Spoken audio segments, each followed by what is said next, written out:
Olá pessoal, sejam bem-vindos ao meu canal. Dando continuidade, ao último vídeo onde eu me apresentei, falei um pouquinho sobre do que se trata o canal. Agora eu vou falar um pouco da minha trajetória, como que tudo começou, por que que eu resolvi mudar. Então, eu formei em medicina pela Universidade Federal do Tocantins em 2014, em julho de 2014. Depois, logo que eu terminei, eu voltei para o meu estado, para o meu estado natal, que é onde eu comecei a trabalhar como médico, e entrei na residência de cirurgia geral no começo do ano de 2000, no final, fiz a prova no final de 2015, comecei em 2016, cirurgia geral.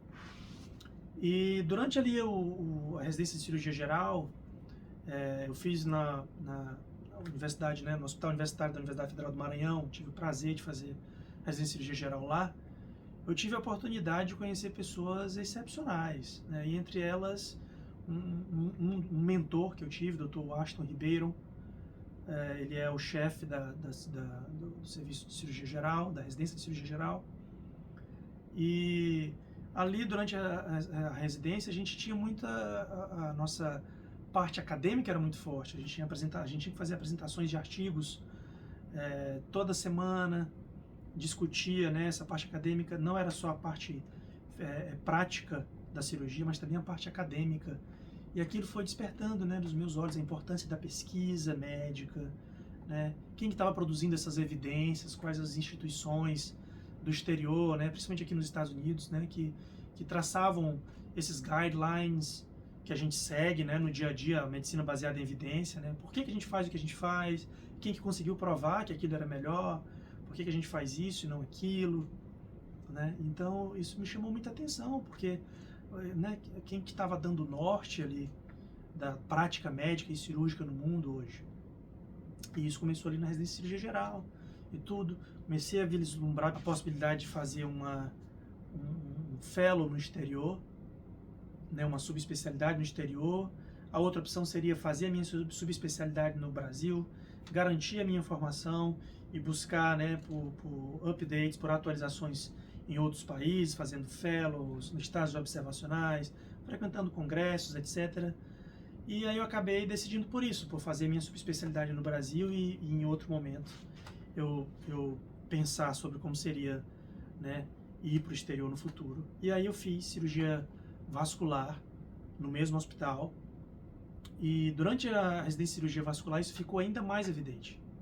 A cirurgia vascular é uma especialidade razoavelmente nova, onde as tecnologias elas estão mudando todo dia. Então, todo dia tem um dispositivo novo, um tipo diferente de stent, endopróteses, novas técnicas cirúrgicas, principalmente no mundo da cirurgia endovascular. Então, isso fica muito claro. Essas tecnologias elas costumam chegar no Brasil um pouco mais atrasadas, infelizmente. E durante a cirurgia vascular, um dos chefes também ele fez um fellow no exterior, o Dr. Kelston, um excelente cirurgião. E ele fez um fellow aqui no Arizona, e ele falava muito desse fellow durante a minha residência. Isso, meus olhos brilhavam quando eu ouvia ele falar sobre isso, a possibilidade, de vir para fora. Até então eu nunca tinha pisado nos Estados Unidos, eu não sabia como era o país, nem nada. Não falava inglês, o inglês era de colégio, muito pouco. Fiz alguns cursos de inglês na adolescência, por ter curiosidade, mas nunca um inglês fluente. E aí ali no final, durante a metade do segundo ano da residência de cirurgia vascular, eu lembro claramente, eu estava em um plantão noturno, tentando complementar a renda ali do salário de residente, que é bem baixo aí no Brasil. E eu lembro que eu já vinha pesquisando, criando coragem.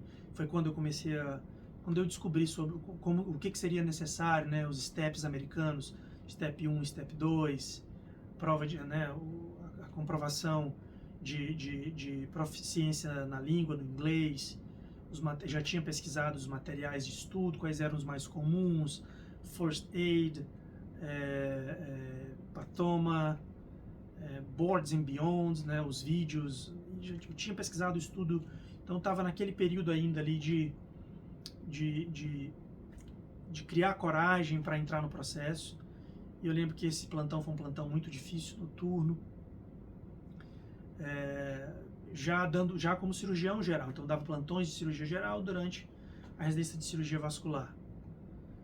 E aí eu disse, cara, eu vou tentar esse processo, porque até então eu tinha visto vídeos no YouTube, né, sobre pessoas que enfrentavam o processo. Então, sempre, né, aquela promessa de uma medicina mais organizada, talvez, né, melhores remunerações, melhor valorização profissional. E aí eu resolvi que eu disse, eu vou buscar alguma coisa para que eu tenha um diferencial, né, para oferecer quando eu voltar para o Brasil, para que eu possa me destacar de alguma maneira. E aí então eu resolvi entrar no processo, ali em julho mais ou menos. Então, ao mesmo tempo que eu estava no final da residência de vascular, eu estava ali nos intervalos de cirurgia, né, estudando para o Step 1, eu fazia as questões, né, existe um banco de questões que chama UWorld, e aí eu fazia questões ali no UWorld, entre uma cirurgia e outra. Eu comecei a fazer aulas particulares de inglês, consegui uma professora de inglês, uma brasileira, Carol, o nome dela, que morava na Espanha, e dava aulas de inglês particular por vídeo. E por causa do fuso horário, eu conseguia ter essas aulas com ela bem cedo de manhã, antes de ir para o hospital. 5 da manhã, 5:30 da manhã para mim. Para ela era um pouquinho mais tarde, já da manhã. Então eu fazia essas aulas e algumas vezes fazia aos sábados, quando eu estava em casa no mesmo horário, 5 da manhã, 5:30 da manhã. E eu comecei a ter essas aulas particulares, ao mesmo tempo que estudava para as provas. E aí foi quando eu descobri que o processo é extremamente... as provas eram difíceis, extremamente difíceis. Na minha época eu tinha ainda um score. Hoje o Step 1 ele não precisa de um score, você tem só o PASS, o FAIL, ou você é aprovado ou não. Na minha época, principalmente para a residência de cirurgia ou para um fellow de cirurgia, que era o que eu queria, você tinha que apresentar, tinha uma nota, tinha um score para essa primeira prova, e então era a prova mais importante que você tinha que fazer, e os scores de cirurgia eram altos. Você tinha que fazer aí pelo menos, né, 250, 245, para poder ter uma nota apresentável, né? Uma nota pelo menos razoável ali, para poder brigar por uma vaga. E para esse score você tem que estar muito bem. E aí existem alguns simulados que você faz durante o período de estudo. Então, comecei a estudar ali em agosto, em novembro eu fiz o primeiro simulado e não consegui nem a nota de corte. E aí eu disse, cara, como que depois de tantos meses de estudo, estudando sempre, né, nos fins de semana, entre as cirurgias, à noite, de manhã, me preparando com tudo que eu podia, né? E ainda assim não consegui nem a nota de corte do simulado, então assim, não conseguiria nem passar na prova. E foi quando eu resolvi que eu disse, então vai ter que ser um pouco mais, não é uma prova comum, não é uma prova como eu estava habituado, né, no Brasil. Uma prova um pouco mais complexa,